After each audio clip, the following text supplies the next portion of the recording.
narratives that are going on. Just briefly highlight this. There's one around financial reporting. It's a global narrative, and it's largely around complexity. There's various groups in the UK, the US, trying to address this issue of complexity. You've got financial statements, even the CFOs and the auditors barely can read and understand anymore. So there's efforts to try and deal with this. There's convergence between international and US accounting standards, trying to make things more principles-based, improve narrative information so it's not boilerplate in DNA. You're going to have OFR in the UK, see we got killed, it can come back again, got management commentary, you know, their ISB. So just thinking within the domain of financial reporting, for financial institutions, risk reporting has obviously become a major issue in the crisis. So you've got, in the financial reporting narrative, how do we simplify it, make it more useful and meaningful to people, and tag the data with something called extensible business reporting language. Then you have a separate narrative that has been going on for a while, converging obviously around non-financial reporting, which was originally to address the needs of stakeholders. GRI, the first organization focused on this in a major way. Isn't a common terminology when you look at these reports. Company call them their sustainability report, their social responsibility report, their corporate responsibility report, their corporate sustainability report. Sometimes it's ESG stuff. Sometimes it's their philanthropic activities. RICO that I wrote a case on, titled last week, I Steve from Tokyo, kind of fun. There were those lost in translation moments. They've got their financial statements. They have a environmental sustainability report, and they have a corporate social responsibility report. So they were issuing 3 reports, and they're going to now combine those in an integrated report. Terminology is an issue. Standards is a big issue. There aren't standards. You have the GRI trying to set standards. Controversial role of the GRI. It was striking when my co-author and I were interviewing people who talked to almost 200 people in the course of doing this book. You didn't have lukewarm feelings about the GRI. You know, some people thought that, you know, it's sort of the Lord's return, and other people thought it's the devil incarnate. Okay, and I think, you know, what is happening with the GRI is it's become in various ways sort of a flashpoint around the very difficult, always inherently, not necessarily in negative terms, sort of politicized nature of the standard setting process. And in this case, where you don't have any government organizations like a securities regulator establishing legitimacy for the process. So out there in the world, one of the things that we're struggling with is what a standard setting process would look like for non-financial information. And you have some competing standards that, I guess I took that one out. But you have a group called EFIS, the European Federation of Financial Analyst Societies, and a group called within that EVFA, the Society for Investment Professionals in Germany, which is like the CFA Institute for the United States. They have come out with their own exposure draft, version 3.0 of KPIs for ESGs, which is actually, you know, rather interesting. You've got groups that are focused on specific metrics, like the Climate Disclosure Standards Board for carbon and other emissions. You've got EFIS and the DVFA and a group called WIKI that have formed a group, I can't remember their name, I don't know if someone knows about this. Politics in this NGO world of standard setting is bewildering to keep up with. They formed a European group that is consciously not invited to the GRI.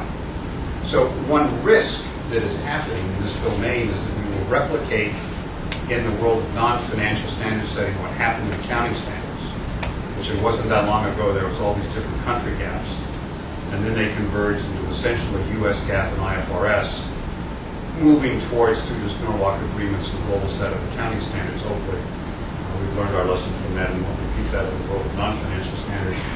So why has this become so topical? Why do I think the time has come? Here's an extraordinarily sophisticated analysis that I performed through our library. I'm an organizational behavior, so I'm a little bit constrained by what I can do. I don't teach finance. So I figured, okay, I'll do a word count. I did a word count out of this database, Factiva, all these different journals and newspapers. For the last 20 years, here's the word count for the term corporate social responsibility. And you see that around 1999, 2000, it goes exponential on the vertical axis. It's up at 14,000. And if you look at the literature on corporate social responsibility, it's actually really quite interesting. It goes back as far as I could trace it to an article in 1927 by Wallace Brett Dunn. He was one of the first deans of the Harvard Business School. It was called The Social Responsibility of Business. and you read it today, and other than the fact that it was all men and not people or women, you know, it's like, gee, it's kind of the same message. You know, leaders of corporations need to think about their obligations. There was some work done in the 50s by Bowen, some guy named Ackerman. And the basic, it's a complicated literature, but the basic theme is that of ethics and moral responsibility and doing more than is required by regulation. Being conscious of the externalities that you're creating, so don't pollute. But there isn't a notion of limits. So it's corporate social responsibility, actions by corporations, isn't a notion of limits. The notion of limits really comes out of the sustainable development literature movement. Maybe some of the first pieces in this domain would be Rachel Carlson Simon Spring. There was the Club of Rome, Limits to Growth, done by MIT. Early 80s, the Rutland Commission, where the definition of sustainable development is still used today, meeting the needs of the present generation without sacrificing the needs of the future generation. It's in the sustainable development literature, which doesn't come out of business. It comes more out of civil society and the political domain, where the idea of limits was made clear. And thinking about what the implications are of aggregate activity on the health of the planet. And you can see, again, a very similar curve, maybe lagged by a year or two, 2000, 2001. It goes exponential, but the count is about 7 or 8 times greater, because on the vertical axis you see it's 100,000. So you get your CSR literature, your sustainable development literature that kind of converge with some other literatures and strategy. I won't get into tracking that. Not surprisingly, this is from the Corporate Register, their count of the number of CSR reports. So similar thing, late 90s, early 2000s, you start to see a tremendous growth of increase in CSR reports, and clearly this varies by country, with the U.S.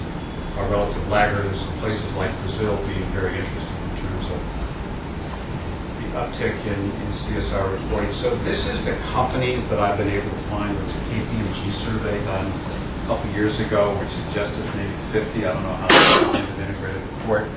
These are the companies that I've been able to locate so far. And as I said, it's interesting. You'll see they're in different countries, and they're in very different industries, who roughly within the same time, most of these within the past year or two, have come to this idea of producing an integrated report. And I'm happy, by the way, and if we can do this, is to make these slides available for people. Here's where they're located. South Africa, under Mervyn King, the current chairman of the GRI. King 3 integrated reporting will be required starting this summer. A federal company was still at Johannesburg Stock Exchange. I exchanged some emails with people at Infosys, an IT outsourcing company. They're going to move in the direction of an integrated report. There's certain countries like the Netherlands where there's a relatively large number. We're talking about a small end. There's industries like pharmaceuticals, where there's a relatively large number, so one can imagine certain countries will be the locus of a lot of this innovation, certain industries will be the locus of this innovation. Two of these companies, fascinating to me, are in Brazil. A pulp and paper company, and a cosmetics and fragrance company, Natura. The most elegant paper report I've seen, both in terms of design, in terms of pictures, in terms of the language, is Natura, so you might want to check that out.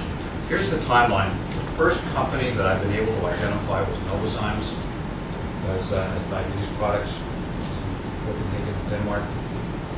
Natura did it for a couple of years, stopped and started it up again. These are the companies in 2008 that came out with integrated reports. HSBC's an integrated website. And then what I've been able to find so far in 2009 are these 4: AEP Anglo Platinum, Rabobank, and T&T Logistics.